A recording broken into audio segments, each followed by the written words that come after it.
so we ought to be thankful in a non-Muslim country, but we can come to the Jummah all over the country. So those of us that can, we ought to be thankful, but we ought to keep our brothers and sisters in mind who cannot attend the Jummah for some reason or another. So we ought to be thankful, to be grateful for all that we have.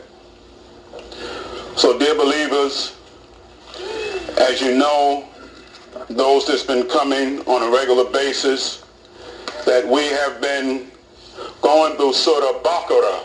BAQARAH. That's the second chapter of Qur'an, the cow. We've been going through that surah, which is the largest surah in the Qur'an, with the longest ayat in the Qur'an as well, and that one deals with business, that ayat. But this is the largest surah.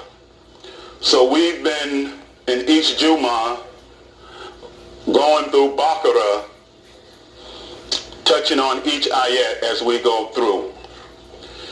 And so today is the 17th week, part 17. We've been making that available, so we've been going through Surah BAQARAH.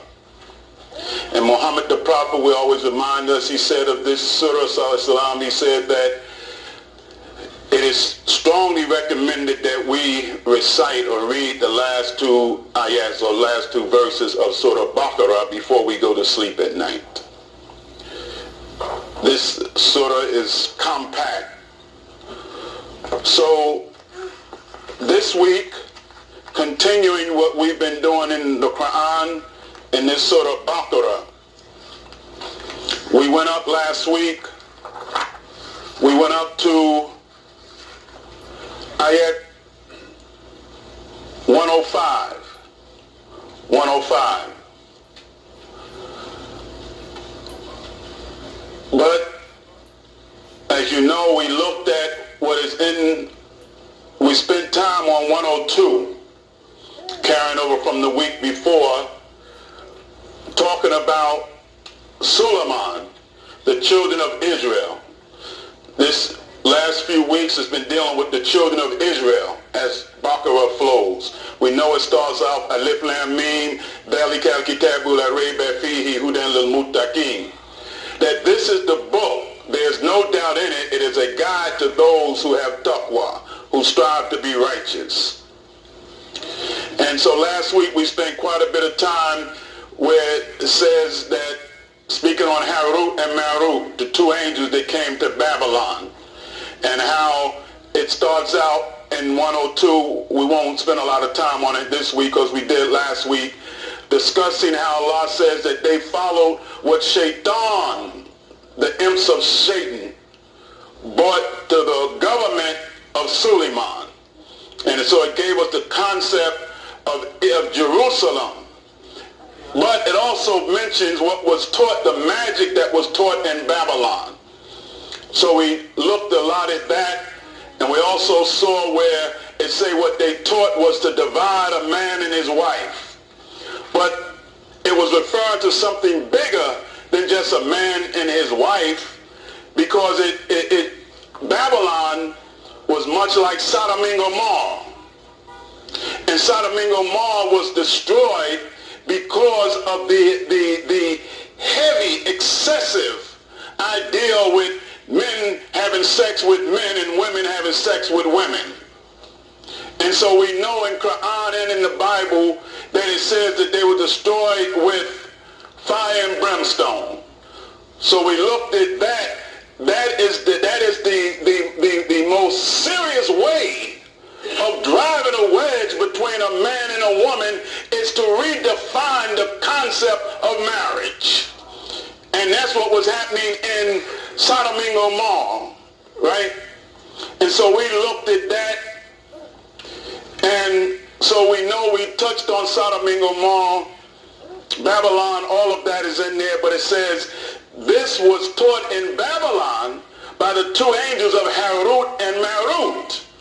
But Allah says in the Quran, it says that Harut and Marut said, وَمَا يُؤَلِّمَانِ مِنْ أَحَدٍ حَتَّى يَقُولَ إِنَّمَا نَحْنُ فِتْنَةٌ it said that they did not teach anyone this without telling them this is but a trial. This is but a test. So whatever they taught and this magic, whatever they taught there in Babylon, was just a test. That this ideal, and we don't want to stay here on that, but this ideal of it being okay for same-sex marriage, a man to marry another man, a woman to marry another woman, that although this is here, it's in the world, it's been in the world for thousands of years, but it is only a test. And Allah says, do you think you will be able to say that you believe and not be tried and tested? So we don't know how the test is going to come, but when you read that, it said that Harut and Marut came teaching magic, but they didn't teach any of this. The angels didn't teach any of this without saying this is but a test in your life. But they called it magic. And magic is just an illusion, right? Magic is an illusion. It looks like he's pulling a rabbit out of his hat. Right? It's an illusion. That's what magic is. So this whole ideal of same-sex marriage, which happened in Sodom and Gomorrah, is an illusion. An illusion makes it look real. It's like a mirage on the desert. You're out on the hot desert and you don't even see it here on the street. It looks like water in the street depending on how the sun and the heat, right? So they came teaching magic, which was just an illusion. But they said it was a test that is not real. And let me say this from Quran and our religion. That was real. Allah says,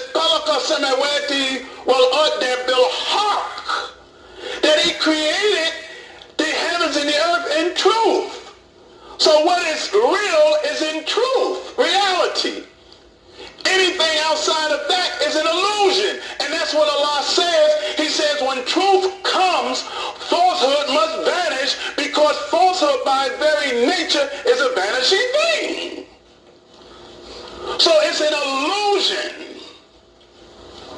It's an illusion. But this is the way of the world.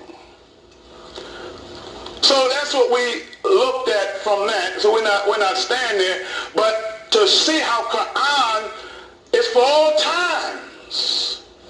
For all times. That there's no bigger place where you get an illusion, magic, than then and now, right? And how do we know? And then we move on. See, the Quran is for all times. Because Allah says in Quran, he says this, that Shaitan is so skillful, he will make that which is right appear wrong. That's Quran. And that which is wrong appear right. So that's magic. That's an illusion. It's not right, but he can make it appear as if it's right. And he can make that which is right appear as if it's wrong. So now what happened in Sodom and Gomorrah, Babylon, America, right, is they can make this same-sex marriage appear okay. But it's not natural, because the very purpose, although Allah in His mercy gives us enjoyment in sex, but the very purpose is for the procreation of the human being. Its very purpose is procreation, although in His mercy He gives you enjoyment. So that's natural development. But with magic, it's an illusion. And if you get caught up in the illusion, you'll think you're on a desert. Man, they're going oasis. Man, I'm about to get me some water. And you reach that destination and nothing is there. And you keep going. So we go head straight to Quran, but that's what we, just to let you know what was in Ayat 102 last week in BAQARAH. And when you read this about Harut and Marut coming teaching magic, but the key is they made it clear that it's only a test, brother. You don't get it no better than that. You don't get it no better than that. We live this life, but the whole life is a test. And that's what Allah says, it's a test. You earn what you're going to get in the future based on what you do in this life. So we don't want to stay there, but moving forward, letting you know some of what we talked about last week. And so now we're going to go to 105 and then segue us right into ayat 106 and go forward. But we're going through BAQARAH, the cow. Bismillahirrahmanirrahim. ما يود الذين كفروا من أهل الكتاب ولا المشركين أن ينزل عليكم من خير من ربكم والله يختص برحمته من يشاء والله ذو الفضل العظيم. And that is this. Allah says, the disbelievers from Ahlul Kitab, the disbelievers from among the people of the book. Not all the people of the book, not all the Christians, not all the Jews, but it says the kuffar, kafara, it says kafaru min Ahlul Kitab wal mushrikeen, the disbelievers from among the people of the book and from the polytheists, those who make partners with Allah. That those who disbelieve from among them, they don't love, they don't like. إن ينزل عليكم من خير من ربكم, when something good comes down unto you from your Lord. They don't like that. It's not all Christians, all Jews. It says the disbelievers from among the people of the book and the mushrik, those who make partners with Allah, another group that just make partners, polytheists, right? Many gods. That even among them, all of them don't wish you bad. Atheists don't all wish you bad. But Allah says it is the disbelievers among the people of the book that do not like when something good comes down to you. This was said to Muhammad the Prophet ﷺ and his followers as well as to us, because it's a book for all time. They don't like that from your Lord. And Allah says, وَاللَّهُ يَقْتَسُمْ بِرَحْمَتِهِ مَن يَشَاءُ. But Allah chooses for his mercy whomever he pleases. But you see how it's a book for all time that you can't be judgmental. Muslims are not to be so judgmental because Allah says he chooses for his mercy whoever he pleases. You understand? I can say, man, I'm righteous. I'm trying to be so righteous. I make all my prayers. I do this. I do that. But they about to take my house and my car, man. My children done got shot and this and that. Bad is on me. But I'm making all my prayers. With this brother over here, it don't look like he's doing none of that. But Allah says he gives his mercy to whom he please. You can't judge that, bro. Muslims are never to be self-righteous and feel you better than somebody else and you deserve something more than someone else, because Allah says he gives his mercy to whom he please. And that's what he said. There are those who don't want you to have nothing, but they look around and you got everything. They count you out. The last time I saw him, he was a fiend, right? Are you telling me this dude is top manager at Verizon? No. That this man here got his own big business, his own business, making hundreds of thousands of dollars? Man, how did that go down? Something that ain't fair. And you know, so Muslims say, mashallah,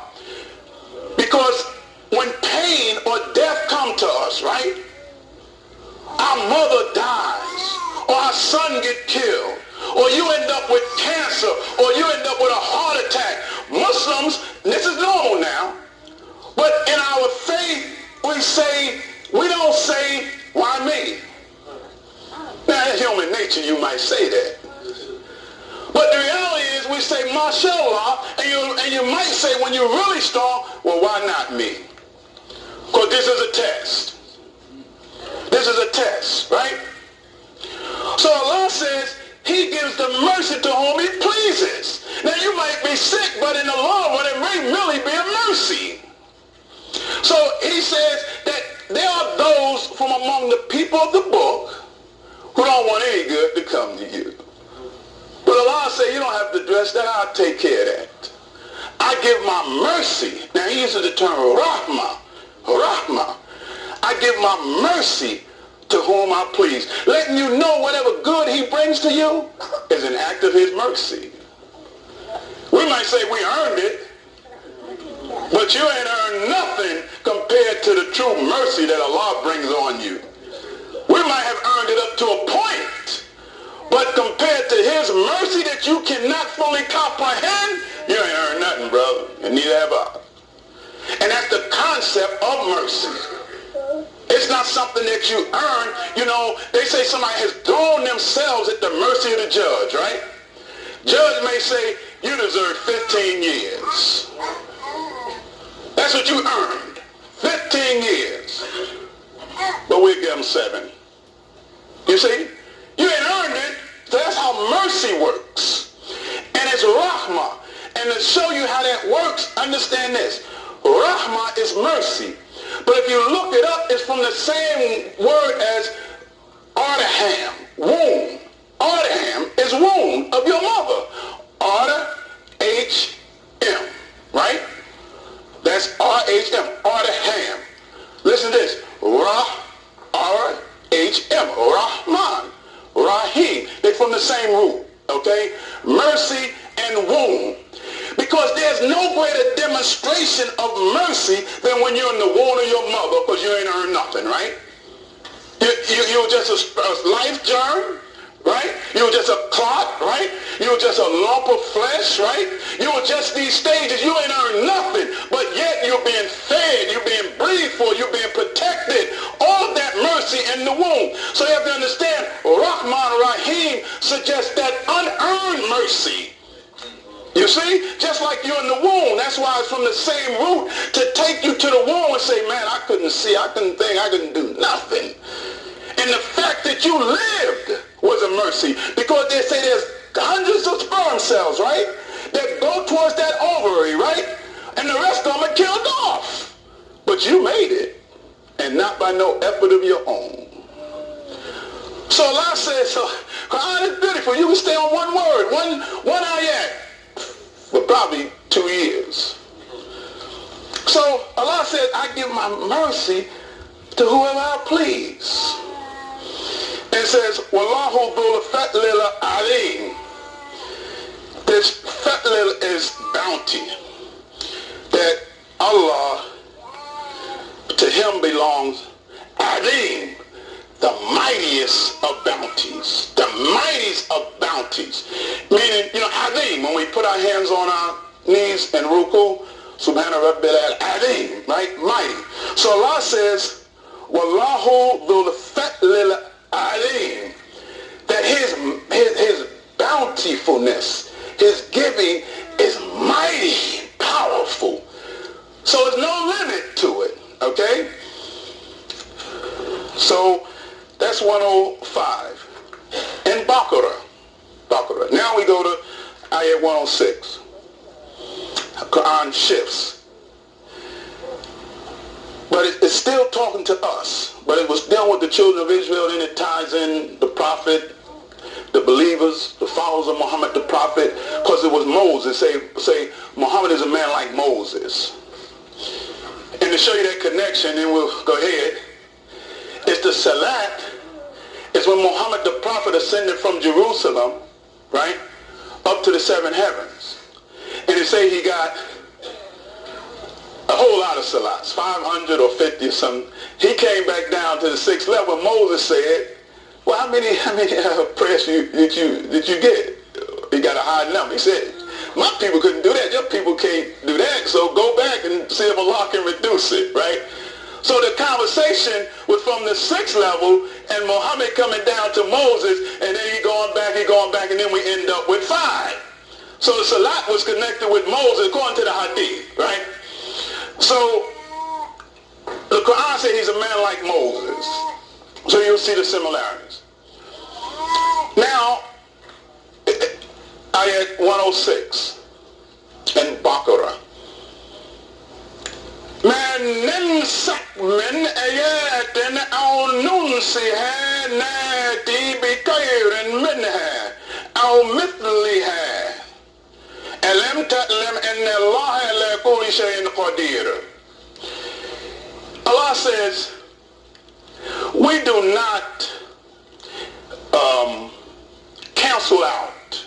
And when you read the translation, they may say abrogate. But it just means to cancel out, to nullify, right? To eliminate, to remove, right? It says, we do not cancel out min ayatin, any of our signs or our verses in Quran. We don't cancel them out. Any of them. Al nunsiha, or cause you to forget any of them, Muhammad sallallahu alaihi wasallam. We don't cancel any of them out or cause you to forget any of these ayats or any of our signs. Because you know it says of Muhammad the Prophet sallallahu alaihi wasallam that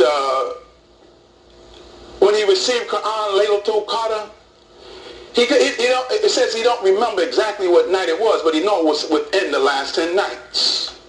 But he forgot exactly what night it was, right? But it was in the last 10 nights, right? And he think it was an odd night, right? That's what the reports say. So he said he forgot, right? But Allah just says he doesn't cancel out any of the signs, ayat, it's signs or the verses in Quran, or cause you to forget it. Nati bikhayrin minha aw mithliha, without replacing it with something better or of equal value. It's powerful Quran, right? You don't cancel out any of them or cause you to forget any of them without giving you something better or something equal to. Now that's in Quran, but just think of our life, right? Sometimes something might happen, you might lose something, right? And you know, you may say, I couldn't see it then, but wow, it really got something better than what I lost. I mean, you could have been sick. I had cancer. I say that, right? It ain't something I would want, just like you don't want diabetes, right? But you can go through a process and you say, wow, man, I don't never want to go through that again, but I really see what benefit it was. It either humbled you, or it made you able to relate to another brother that got prostate cancer, right? Or got this or that. You say, hey man, I had it too. Come on, let's sit down and talk, right? Say, man, I'm glad I talked to you, brother. So you don't know, but that's a sign. But Allah says he doesn't replace or he doesn't cancel out any of them, his ayat, his signs, without replacing it with something better or of equal value. Just keep that in your life. Now, an example of that is this, and there's several examples in Quran. When in the early days of Islam, it was okay, drinking alcohol was not condemned by Quran. The only thing that was said was, don't come to prayer intoxicated. Drink all you want, but when it's time for salat, come to prayer sober-minded so you'll know what you're saying. Okay? That's how it was. Do not come, and it's still in Quran, do not come to prayer with a mind, they'll translate, befogged. But I'm simply saying, don't come to prayer drunk, brother. Intoxicated, right? But then, later, the revelation came that intoxicants and gambling is the works of Shaitan, and it condemned drinking altogether, period. But at first it didn't. It was okay to drink, but just show respect for prayer so you know what you're saying. But then it was canceled out, so to speak. Yes, it's canceled out. So Muslims are not to drink or to be intoxicated in any way at all based on the Quran and the teachings of Muhammad, the Prophet, the Quran, and our religion. We are not to be intoxicated at all, period. Whether you're in prayer, whether you're walking, this, that, and the other, it's the works of Shaitan. So see how Allah says, without giving you something better or of equal value. Okay? So we know that. We got our habits, whatever we do. But just know that you're not to be drunk or intoxicated at all. And most certainly you're not to come to Salat like that. Be sober-minded. It says so you know what you're saying.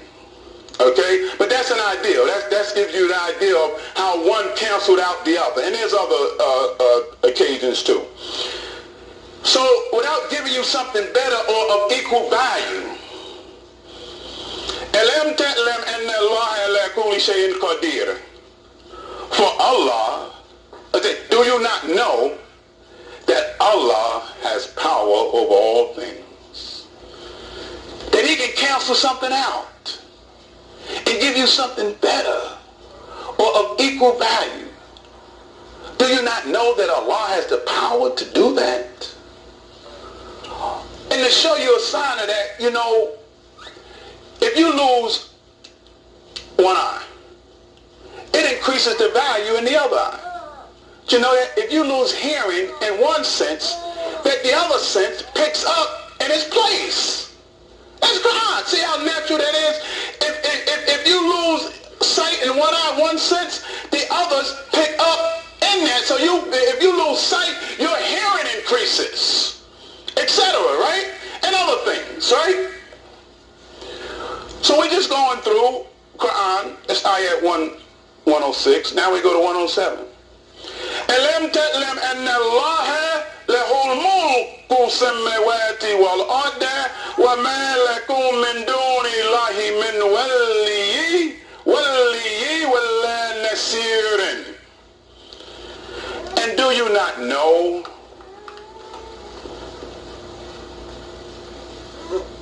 أَنَّ اللَّهَ لَهُ الْمُلْكُ السَّمَاوَاتِ وَالْأَرْضِ, that to Allah belongs the mulk. Now it didn't just say Allahu samawati wal ard. It says mulku samawati wal ard. That to Allah belongs the kingdom, mulk, the dominion, the kingdom, the government of the heavens and the earth. Not only do the heavens and the earth belong to him, but the government of it, right? The dominion of it, wherein there's a sun, right, that sits there and it's called a solar system, right? The planets rotate around the sun, etc. Stars are in their place. All of this is in movement. This is government. This is order, right? This is discipline that Allah says, not only do the sky and the earth belong to me, but when you see its governmental operations, right? When you see the symmetry and the systems and the consistency, right? So consistent that Allah says, look to the sky, do you see any flaws, right? He said, turn your eyes away now, cast it again. Do you see any flaws? So your eyes will come back weary, right? So Allah said that to him belongs the government, the whole system. Now, last week, when we talked about, as we just mentioned, Harut and Marut, just to make the connection, it says they followed Mulki Suleiman. Mulki Suleiman, that the shaitan came to the government of Suleiman. You see, that's in ayat 102. Now, if you didn't get it, that this is government, now Solomon had a government, right? Mulki Suleiman, the government, the order of Suleiman. Now Allah lets you know that to him belongs Mulku Samawati wal Ard, that you got a kingdom, you got a government, but the ruler, the Lord, the Malik of all governments,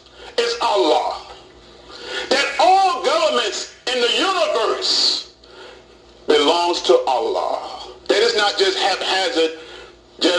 haphazardly there. That there's system, there's leadership, there's organization, there's proper functioning in the heavens and the earth. This is not chance, right? That those that don't believe in God say, oh, this is just chance. It was just a big bang. Allah says, no, there's a government, there's order, there's system, there's leadership, and he says all of that belongs to Allah. And brothers and sisters, we are part of the government, the whole system, the kingdom of Allah. And all of that belongs to him. So just know that he's in charge at all times. You and the earth, right? He said whatever's in the heavens and the earth belongs to him. So we belong to Allah subhanahu wa ta'ala. He's in charge at all times. At all times. And you have to trust that and know that. He's given us limited free will. But Allah is in charge at all times. Allah knows what's going to happen to you when you leave Jummah. That's why Allah says in the Quran, don't say what you're going to do to tomorrow without saying, inshallah. And then he says, وَمَا لَكُم مِّن دُونِ اللَّهِ مِّن wali, right? A wali, right? Is a friend, a protecting friend, right? A protector, right?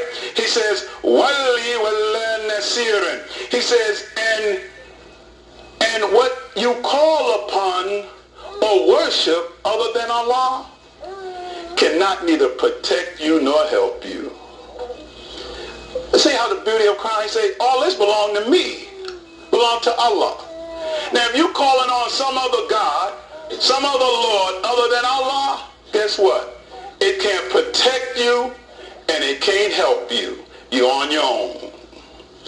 So Allah is El-Wali. He's the protector, right?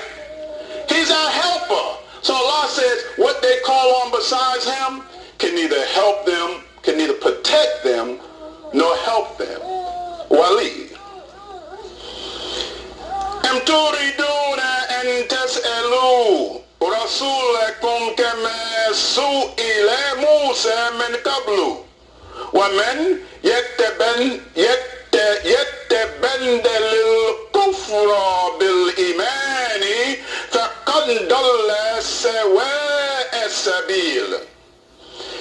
And that is this. Now, the comparison to Moses, show you the connection. Allah says, do you desire to question tas'alu rasulakum? Do you desire to question your messenger? I sent you the messenger, Muhammad sallallahu alaihi wasallam, to the whole world. Now, do you intend to question him? Kama su'ila Musa min qablu. The way Moses was questioned by the children of Israel before you? Do you intend to question your messenger who come to bring you good news as a warner, etc., to help make progress for you, to bring you light and understanding, growth and development, to bring you the haqq? Now, do you intend to waste his time questioning him like the children of Israel questioned Moses? And you read Quran, what they question him, right? Where's this mystery God, Moses? When we going to get this, Moses? When we going to stop eating one kind of food, Moses? We want some cucumbers, lentils, and olives, dates. They just questioned Moses. He up in the mountain. Why are you in the mountain so long, Moses? While he up there, they build a golden calf. Show us God, and that's in Quran. Show us God manifest in the flesh, Moses. Because we ain't going to believe unless you show us this God. So Allah says, are you going to question Muhammad sallallahu alaihi wasallam the same way they questioned Moses? Or are you going to be loyal to Muhammad and trust in Muhammad? Or are you going to waste this time?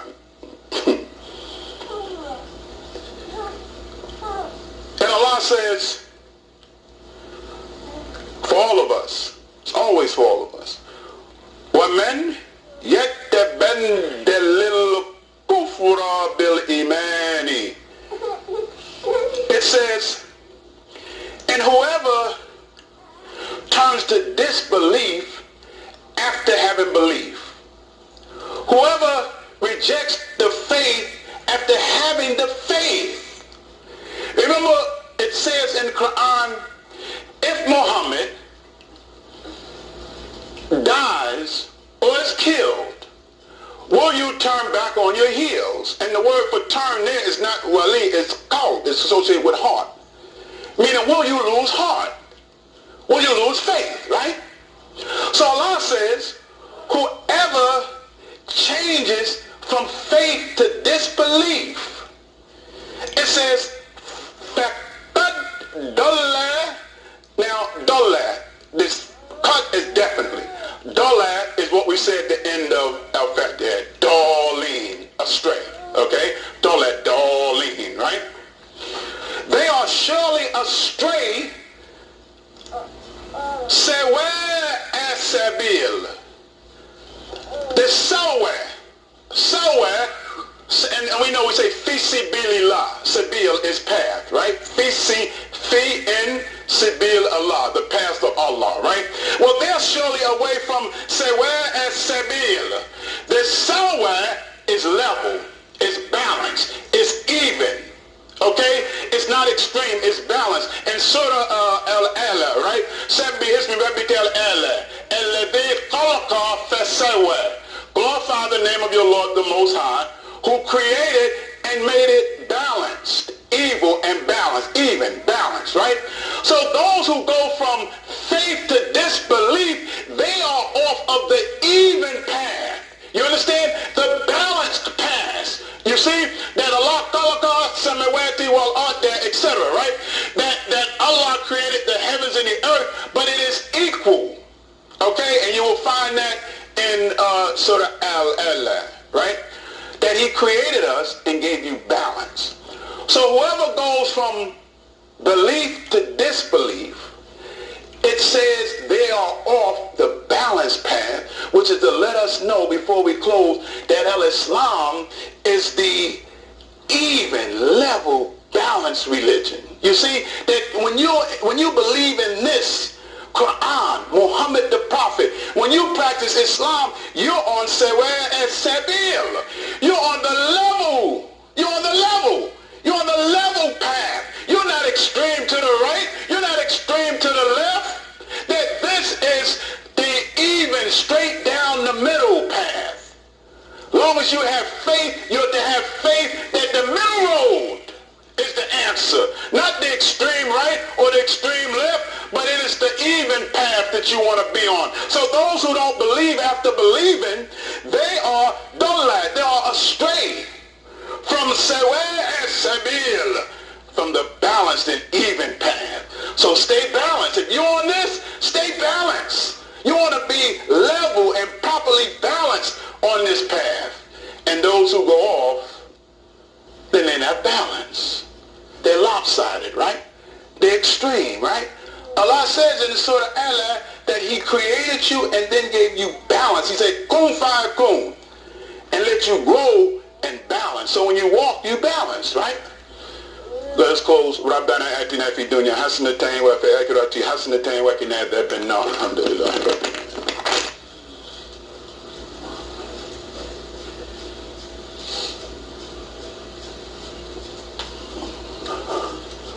Bismillahirrahmanirrahim. Alhamdulillah Rabbil Alameen. Wa salatu wa salamu ala rasulihi kareem Muhammad sallallahu alaihi wasallam. In the next 2 minutes, inshallah, before we close, we just want to do this last ayat.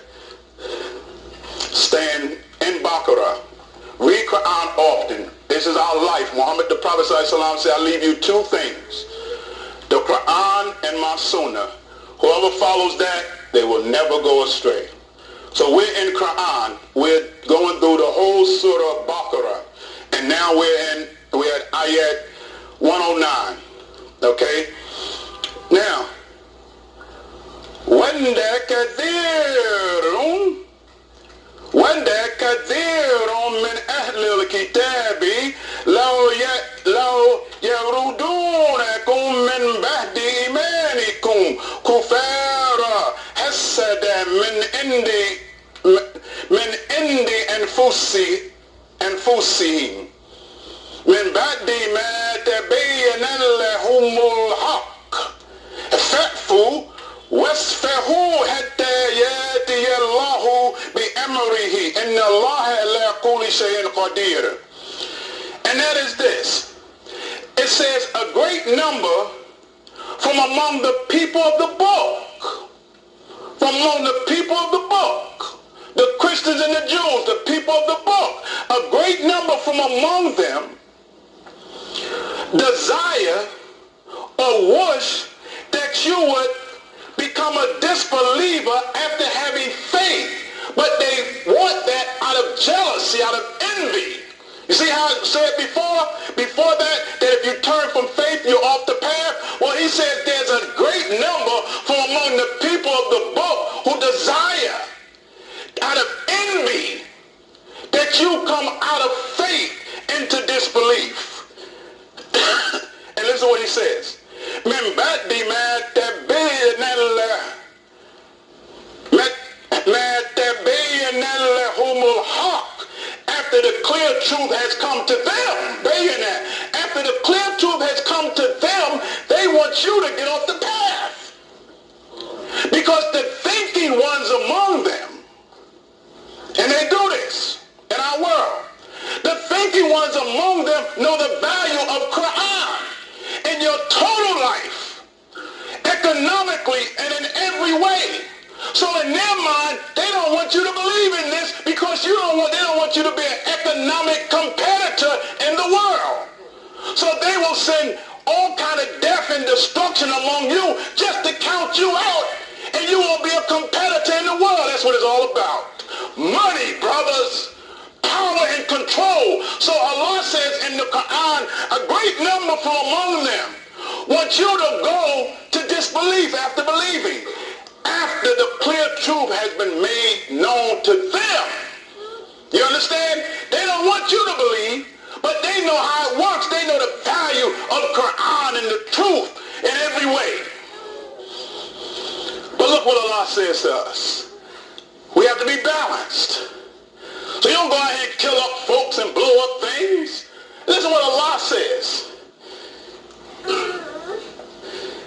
فَاعْفُوا وَاصْفَحُوا حَتَّى يَأْتِيَ اللَّهُ بِأَمْرِهِ. He says, so pardon them and overlook what they're doing. Hatta, until Yati Allahu bi amrihi, until Allah fulfills his purpose, his command. You know what they're doing? They don't want you to believe after truth been made. But Allah says, just pardon them. And here's, F1, fat food, F1. So just pardon them and overlook them until Allah makes his command, brings about his command, his purpose. So know that Allah will take care of all of it. Because some of it is just bigger than us in any physical way. You have to have the faith. And then it says, Inna Allah ala kulli shay'in qadir. Again, that surely Allah has power over all things. Sadaqallahul Azim. And we say this and we have to close. It gets good to you, but I know people have to go back to work. But you love this right here. Here's the instructions to us. Pardon and overlook. But the next ayat says this. وَأَقِمُوا salat. So establish the salat. Right? وَآتُوا zakat. And giving zakat. You see?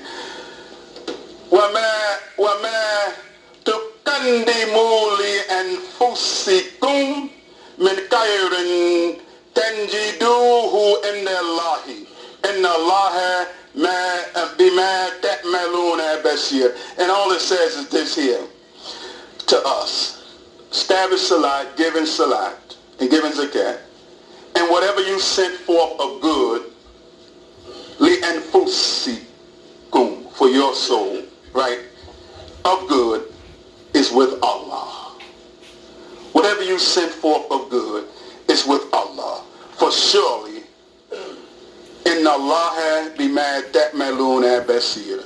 Surely Allah sees what you do. So you got to be humble. You have big powers. You ain't blowing them up. You ain't shooting them down. You ain't beating them like that. So Allah say to you, they don't want you to believe. You hold on. You establish salat. And you give zakat. You do what you're supposed to do. And whatever good you do is with Allah. Okay? Because Allah sees all that you do. And you will be rewarded for the things that you do. So let us be wise, dear brothers and sisters. ربنا آتنا في الدنيا حسنة وفي الآخرة حسنة وقنا عذاب النار.